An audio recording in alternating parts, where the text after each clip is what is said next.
you always get what you want. Invariably. Even though you may think that it's entirely opposed to your wishes. But if it's your karma, everything that happens to you, put in another way, everything that comes to you is a return to you of what goes out of you. Yes, obviously, that's absurd. If you confine the definition of yourself to your voluntary, conscious behavior. That's a ridiculous definition of oneself. Oneself, by any stretch of the imagination, must involve far more than the conscious and voluntary aspects of our behavior. And if we see that it involves intimately and inescapably the behavior of what we call the other, the not-self, the environment, and see that these two are moving together like the two sides of the snake when it swims, then you get a very curious feeling.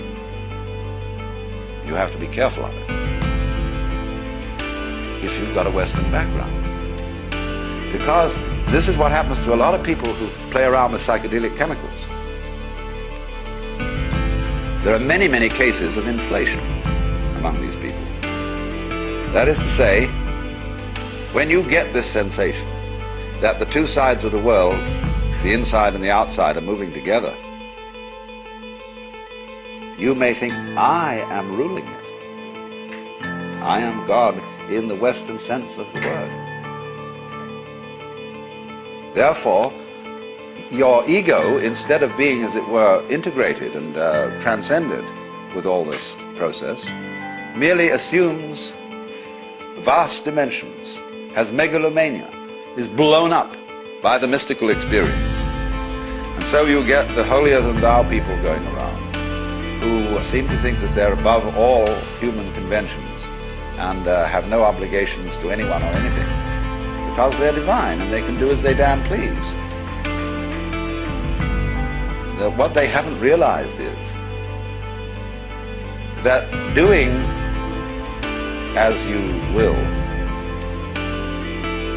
isn't a new kind of behavior that you suddenly put on and say, from now on I'm going to go around doing as I will. You have to realize first that that's what you've always been doing.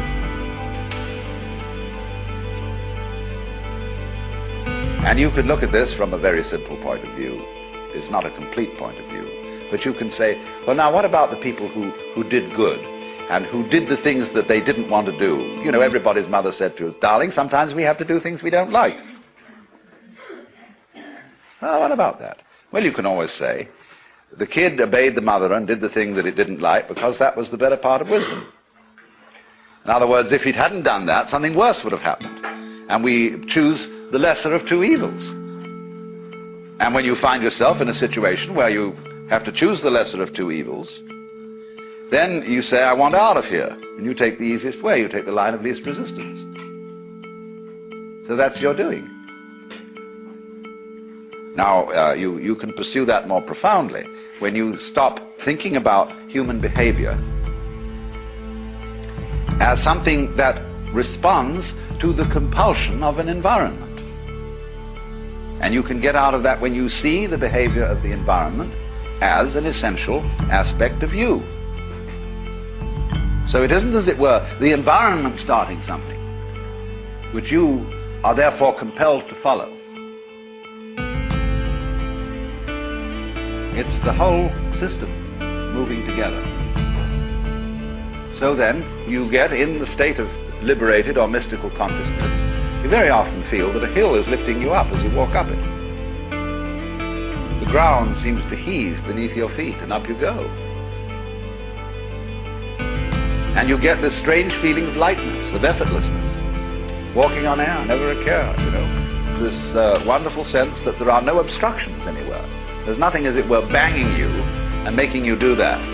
It all flows together. And that's a very common sense. You are actually, in that state of consciousness, you are perceiving the goings-on, the Tao, the course of nature, in the way it's happening.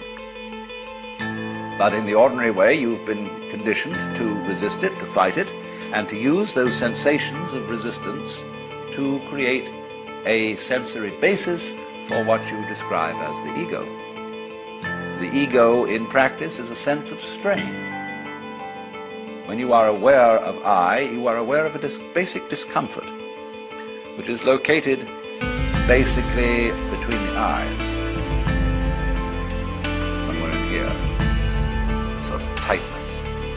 Also, it's in other centers too. It's the solar plexus, and there are various physical centers, in other words, where this constant tension or resistance against it is going on. And that's what you feel when you talk about I.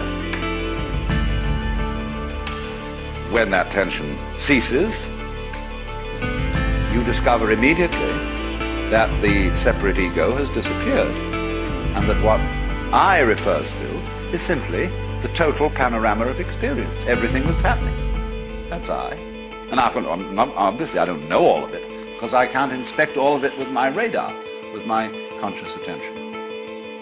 That would be a ridiculous undertaking, to know everything in that sense. We know it in a much better way, as we know how to grow hair and open and close our hands. So, this point of view can be understood if we clarify the initial problems we have about it. And I suppose the first problem is, if we accept the notion that everything that happens to us is our own karma, our own doing, then we have to be very careful of, shall we say, the devil of omnipotence, of inflation, of feeling that your ego is what is in control of all this.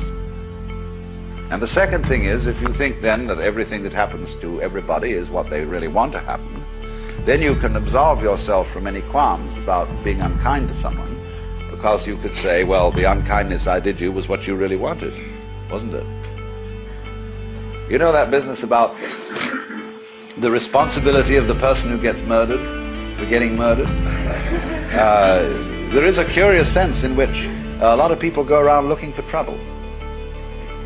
Freud pointed out quite correctly the psychology of accident-prone individuals. They seem to be attracting trouble like lights attract moths. And we're all doing that, but we manage to remain unconscious of it, so that we can praise and blame and play the game which says, that's not my fault, that's your fault. And so we go around apportioning faults to everybody. Because if we're going to apportion praise for what the good things people do, you can't make praise mean anything unless you also go around blaming. Praise and blame go together. Supposing everybody was acting in a praiseworthy way, and we praised everybody for everything, they'd get tired of it. They wouldn't even notice it anymore. So long as you're going to get a kick out of being praised, you've got to go around blaming too. It's very simple. But if you see the folly of that praising and blaming are just creating each other, then you don't praise and you don't blame. You just dig the whole thing. And that's why, when we encounter very great sages, you never hear them blame people, and they very rarely praise anyone. You try to start gossip in the presence of such a person, and you make a derogatory comment about someone. It's as if you had thrown a rock into a well and heard no splash. No funny feeling. Because that you get no response. You get no agreement. And if you praise somebody, there's also likely nothing to be said, except perhaps some remark that, of course, you're praising the beloved in all its manifestations. And this disconcerts some people terribly. I've always noticed that real sages never gossip, never criticize persons. And because they understand so well The French saying, tout comprendre, c'est tout pardonner, to understand all is to forgive all, is so true if you are experienced in just the ordinary way of dealing with human problems. If you've been a counselor or psychotherapist or minister or anything like that, you very soon get to realize how vastly complicated people are, and to see that they really are in the messes they're in, not because of anything, but that's the way it is. And you stop blaming people, and because you don't blame people, you have open ears, and people come and seek your advice. Because they don't want to come to someone who's a counselor who will bawl them out. It's like dentists who simply accept the fact that people really don't take care of their teeth. Realize that the job of a dentist is precisely to look after people who can't be bothered to take care of their teeth. That's why he's in business. So a good dentist doesn't bawl his patients out because they didn't do this, that, and the other. Just accept it. Same with doctors. They know perfectly well that nobody's going to live by the rules of health. And they're very vague as to what they are. And, there's every kind of theory about how you ought to live and what is healthy, but they change in fashion. And you ought to eat this kind of diet in 1921. By the time it's 1930, they've changed their ideas altogether. By the time it's 1960, it's back again to a mixture between 1921 and 1894. Something like that. You see, it's always changing. So while the rules are not so... You see, if they were all absurd, it would be easy. But they're not all absurd. There's some truth in it always. But nobody's ever quite sure. So the function of healers and doctors and so on is just to do what can be done to stop the mess getting too messy. And they must accept it as that. That's their job. If I were healthy, say to the doctor, I wouldn't need you. So you're in business.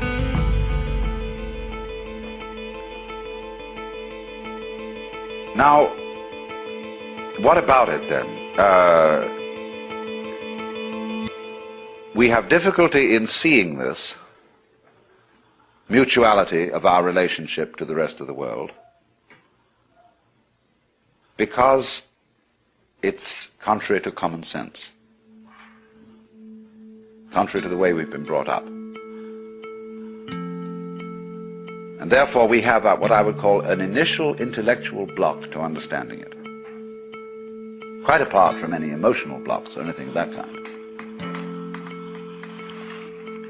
But obviously, we must overcome that intellectual block if we're going to go any further and actually realize and feel this way of life's working and this relationship between what you do and what happens to you.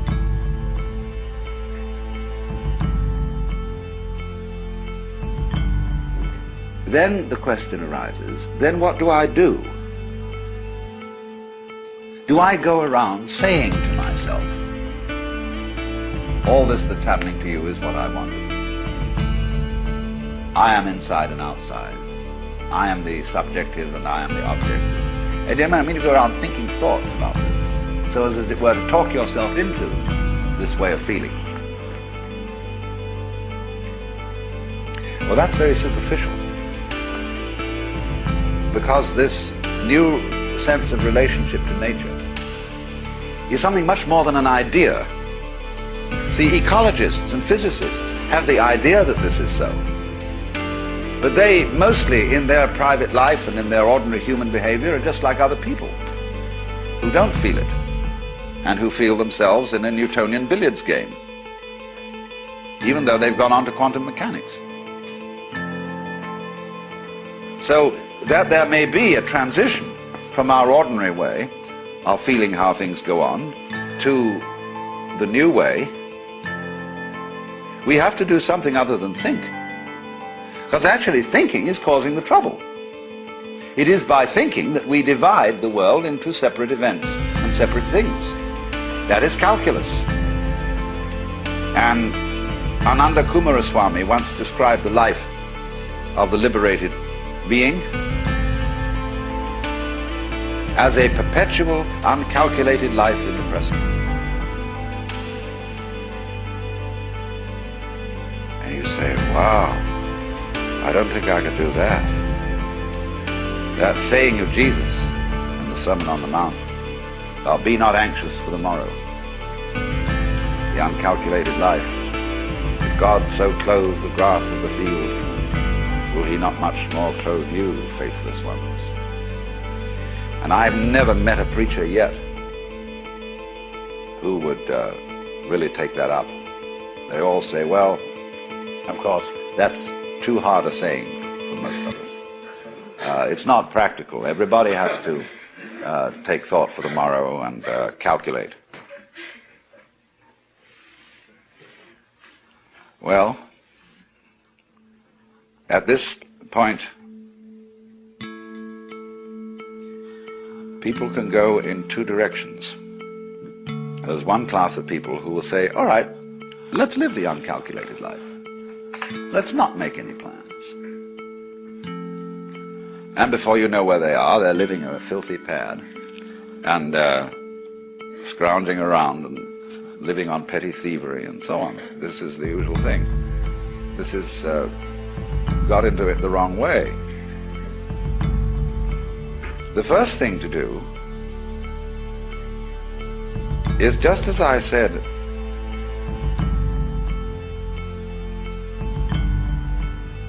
whether you like it or not and whether you know it or not, the relationship between you and the environment is always one that is harmonious. So in the same way, you are always living the uncalculated life. You have to find out, first of all, that you're always doing it. And that what you call your calculations, the things you did,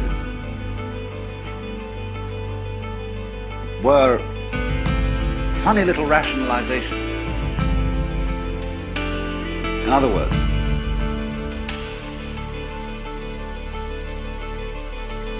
your ego has about as much control over what goes on as a child sitting next to its father in a car with a plastic steering wheel that is turning the car the way Daddy drives it. Because, as I pointed out, most of the functions, most of the goings-on in you, around you, the circumstances of life, have nothing to do with your ego at all. And you don't even know why you make up your mind to do certain things. We know superficially, we've a few ideas. It's like when you enter into a marriage, you have really no control over its outcome, in the ordinary sense of ego control. You've taken a colossal gamble in which you've involved enormous complexes of patterns. And maybe it'll come out all right if you don't interfere with it too much. You know, it's like Oppenheimer said, it's perfectly obvious that the whole world is going to hell. And the only possible way we might stop that happening is not to try to prevent it. You know, all these wars are started out by people who think that they're helping someone, that it's going to make things better. So, when you begin from the basis, not of saying, I should now live the spontaneous and improvident and non-calculating style of life, but realize you've always done that, only you rationalized that you didn't. You always did what you wanted to do, basically.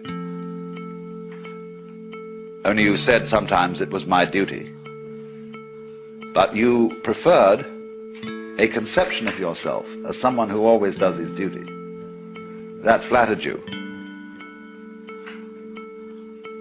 And so you were still following your own way. Now the first thing then is to see that. That's what's happening.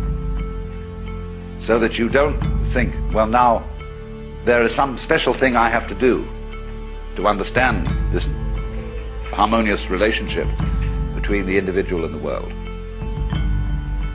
Because if you work on it that way, you will start from the presupposition that that relationship doesn't already exist and has to be brought into being. The thing is, it doesn't have to be brought into being. It's there. But now when you see that that's so, it obviously starts to make a difference. You do behave in a different way. But the behavior, the new kind of behavior that is a result of a transformation, is not forced behavior. When you try to imitate the way a saint behaves, you have made a forced change, and you know all forced behavior is phony. It's like someone saying, I love you, I love you, I love you, when you don't. You feel you ought to, but you don't really. And there's something, it doesn't ring true. Let's think of the poor Lord, listening to all the prayers of all those people saying, I love you, Jesus. And he knows they don't. They're just saying this because they think they ought to. And be very trying. So whenever you do a thing like that, you see, you make a forced change.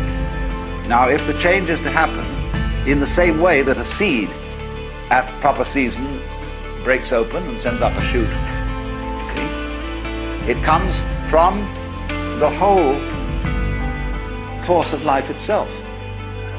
Now, when you see that without your having to do anything, see, you are living the uncalculated life, and you're only pretending you're calculating it and arranging it, then, as it were, you will have a grasp of the total situation, and you can allow it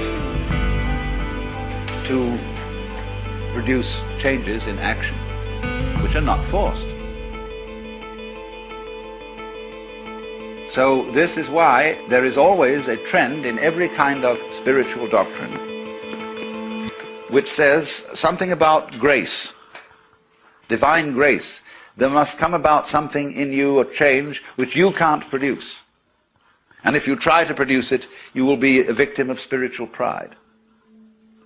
But on the other hand, all teachers are universally saying, you've got to make an effort. There's some discipline, there is something you must do. Well, that's the only way to get it across to people, that you, as a separate effort maker, are a myth, are a phantasm. Because if you really try to control your mind and only think the thoughts that you think are good thoughts to think, you will find that you're going round in a circle. Krishnamurti is awfully good at pointing this out. When people ask him, how do you meditate? He says, why do you want to meditate? Why are you concentrating? Why are you saying prayers? Why do you think you should believe in God? And it always comes up because I'm just a son of a bitch. I mean, I'm out for my own good, and this seems to be the way. So he says, you see, you don't have any genuine love at all. It's all fake. And so you have to find, first of all, where the genuine love is. Now, you love you, don't you? That's genuine. We won't argue about that. But then, when you start from this, I gave a talk some time ago to the Air Force. Their camp or lab where they make weapons, do all the research. And they got a bunch of us there who were ministers and philosophers, and they had the nerve to ask us what was our basis for moral behavior, personal moral behavior. Well, I said, my basis for moral behavior is pure selfishness. And I'm talking, after all, to realistic people here, and I don't think we need to be sentimental and beat about the bush. After all, you're all warriors and fighters and so on, and you know how rough things are. So I'm going to say to you frankly, I'm out for me. Of course, I don't do it in a tactless way. I don't go around and hit people over the head and say, give me this, give me that. I'm much more subtle. I say good manners and please and how nice you all are, and so on, and finally people feel massaged psychologically into the state where they'll give. But then I said after that, there's some things that bother me. The first one is, if I love me, what do I want? And furthermore, who am I? Because if I'm going to be realistic about getting what I want, I've got to be pretty sure what it is that's me and what is the state of desire in me. If I am desire, see, if I am a center of desire, what's it all for? Well, I think of all the things I want. Well, it so turns out that none of them are me. When I say I want dinner, that doesn't mean I'm going to eat me up.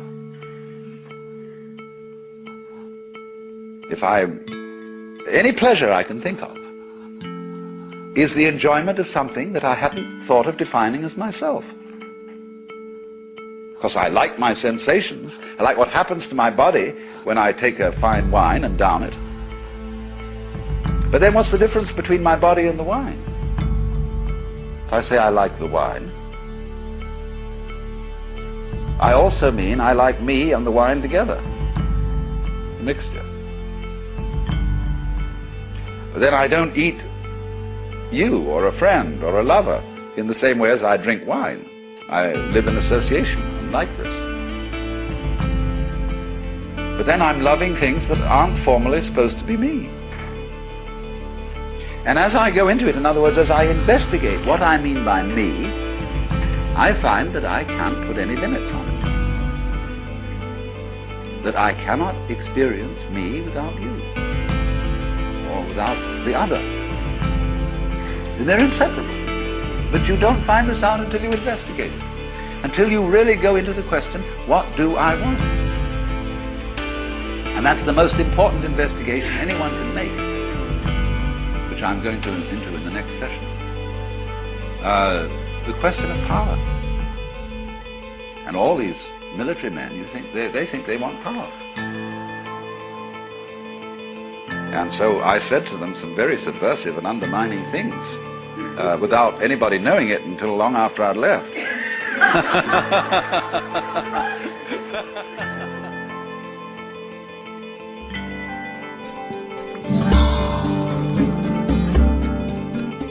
This concludes session 1 of Do You Do?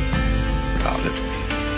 That I said to her, you know, you scare me, because I think you're the kind of person who will push the button in order to get rid of the other people who were going to push it first.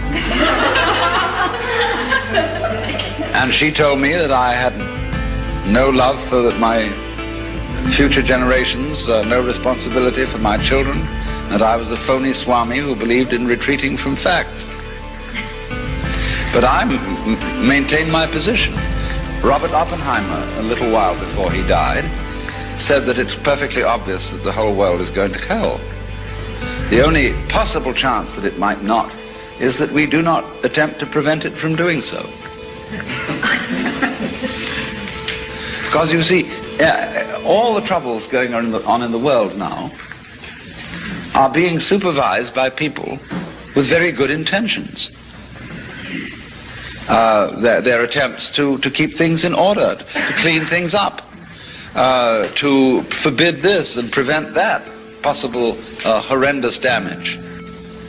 And the more we try, you see, to put everything to rights, the more we make fantastic messes. And it gets worse. And maybe that's the way it's got to be. Maybe I shouldn't say anything at all about the folly of trying to put things to right, but simply on the principle of Blake, let the fool persist in his folly so that he will become wise. Could this be an argument against conservation? This is an argument against all kinds of do-gooding. In other words, it's simply, what I'm saying is, don't take me too seriously. I'm pitching a case for the fact that the civilization has been a mistake. That it would be much better to leave everything alone. that the wild animals are wiser than we, in that they, putting it in our crude and not very exact language, they just follow their instincts. And if a moth mistakes a flame for the signal on which it gets a mating call and flies into the flame, so what? That just keeps the moth population down. And the moth doesn't worry. You know, it doesn't go buzzing around in a state of anxiety, wondering whether this sex call is the real thing or just a flame. It doesn't think consciously about the future. At least we suppose this is so. Maybe it does, but we suppose that it doesn't. And therefore it isn't troubled.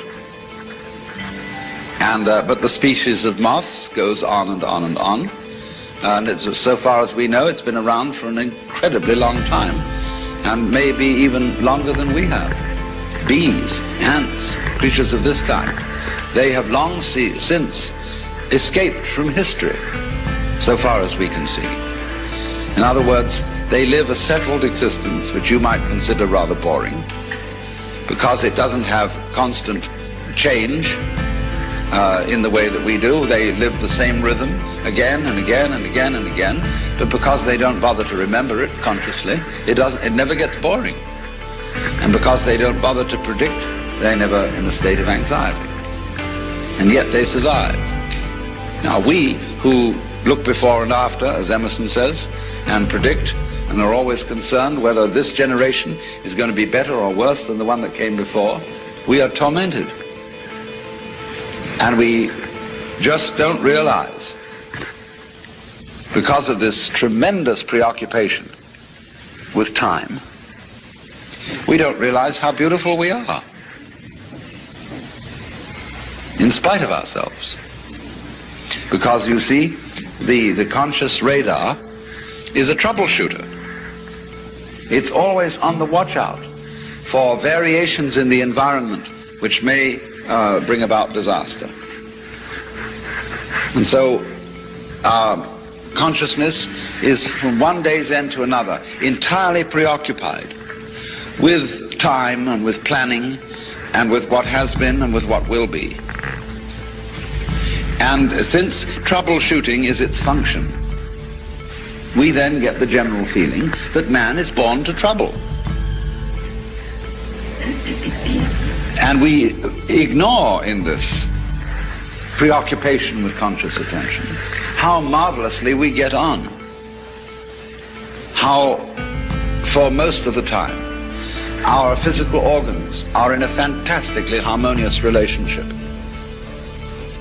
How our body relates by all sorts of unconscious responses to the physical environment. So that if you became aware of all the adjustment processes that are being managed spontaneously and subconsciously by your organism, you would find yourself in the middle of great music. And of course this occasionally happens. Well, the mystical experience is nothing other than becoming aware of your true physical relationship to the universe. And you're amazed, thunderstruck by the feeling that underneath everything that goes on in this world, the fundamental thing is a state of unbelievable bliss. Well, why not? Why else would there be anything happening? Because if the game isn't worth the candle, if the universe is basically nothing but a tormented struggle, why have one? Hasn't it ever struck you that it would be much simpler not to have any existence? It would require no effort. There would be no problems. So why is there anything going on? Let me say not why, but how is there anything going on? Because if it's all fundamentally a drag,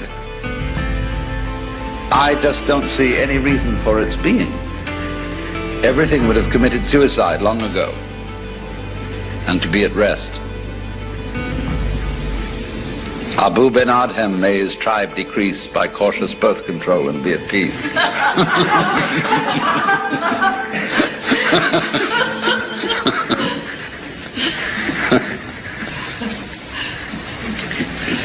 So, we might work on this possibility, then,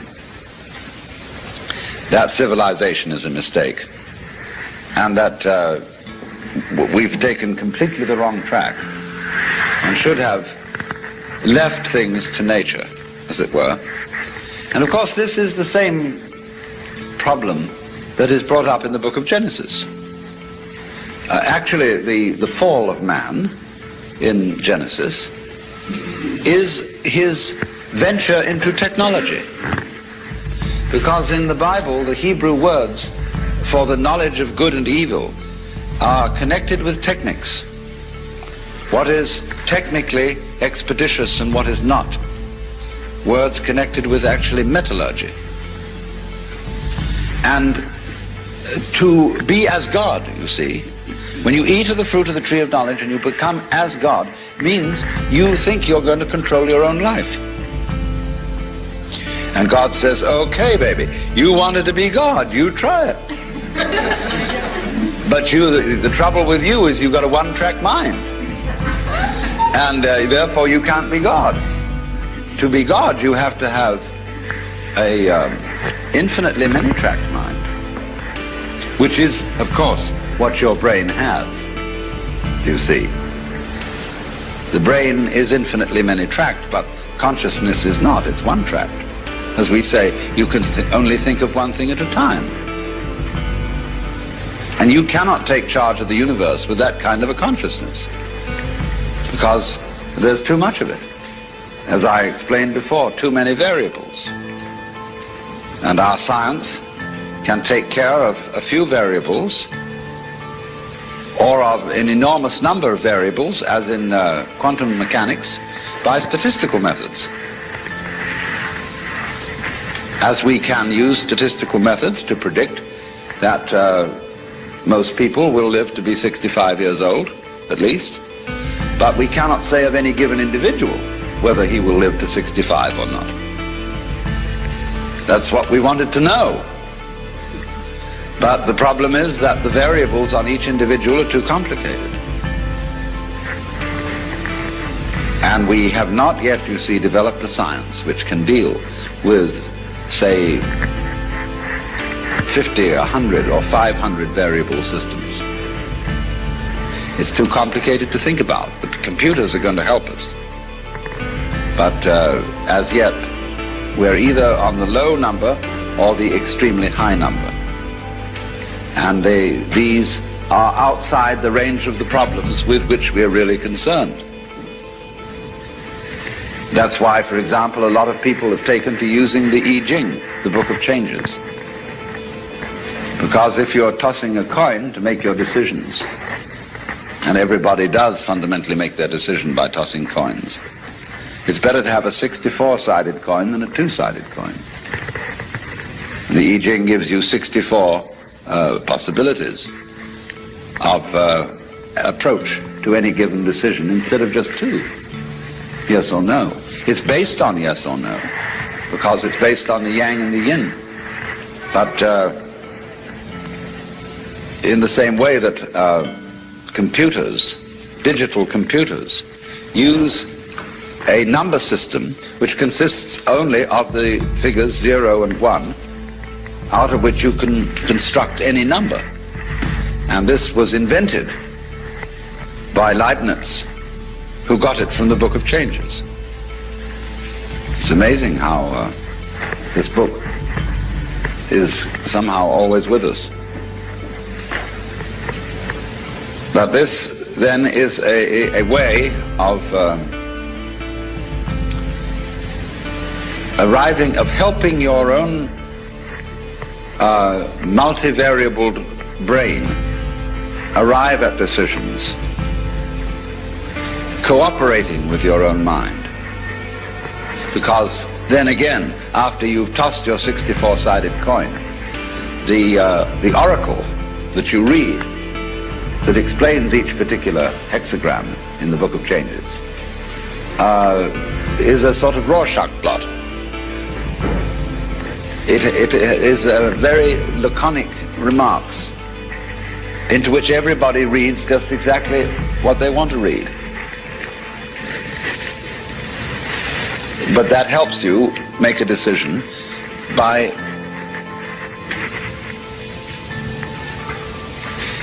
the fact that you don't really have to accept responsibility for it. See, then you can say, it told me. I consulted the oracle.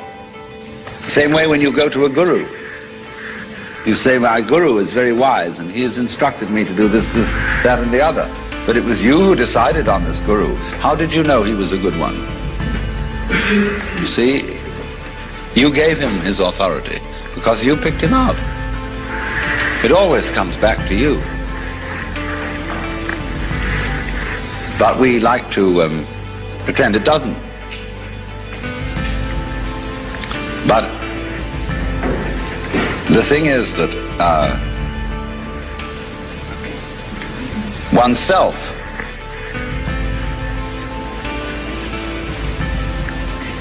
is certainly not the stream of consciousness. Oneself is everything that goes on underneath that, and of which the stream of consciousness is a mere, well, it has about the same relation to oneself as the bookkeeping does to a business. And if you're selling grocery, there's very little resemblance between your books and what you move over your shelves and counters. There's just a record of it. And that's what our consciousness keeps. Now, supposing then we work with the argument that we've made an awful mistake in bringing out civilization.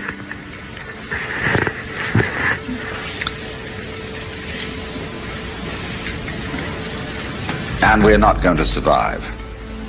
Now, there are various things that can be said about this. Just as I made the joke that all stars used to be planets, one could say, well, is it such a good thing to survive? You know T.S. Eliot's Wasteland, where it says, this is the way the world ends, not with a bang but a whimper. But some people would rather end with a bang than a whimper. Some people are stingy, and they like to burn up their fire very gradually, conserving the fuel, and just keep enough heat going so that they get a long time. Other people prefer a kind of a potlatch situation, where they have a huge whiz-bang fire that goes out in a hurry. Now, who is right? Do you want to be a tortoise? You know, a tortoise that lives for hundreds of years, but drags itself around all the time, very slow, solemn. Or would you rather be some little hummingbird? Yeah, hummingbird, that's the thing. See, that dances and lives at a terrific pace. See? Well, you can't say one is right and the other's wrong. And so there may be nothing wrong with the idea of a world, a civilization, a culture that lives at a terrific increasing pace of change and then explodes. That may be perfectly okay. My point is that if we could reconcile ourselves to the notion that that is perfectly okay, then we would be less inclined to push that button. It's the anxiety. If you cannot stand anxiety, and if you cannot simply be content for issues to be undecided, you are liable to push the button because you say, let's get it over with.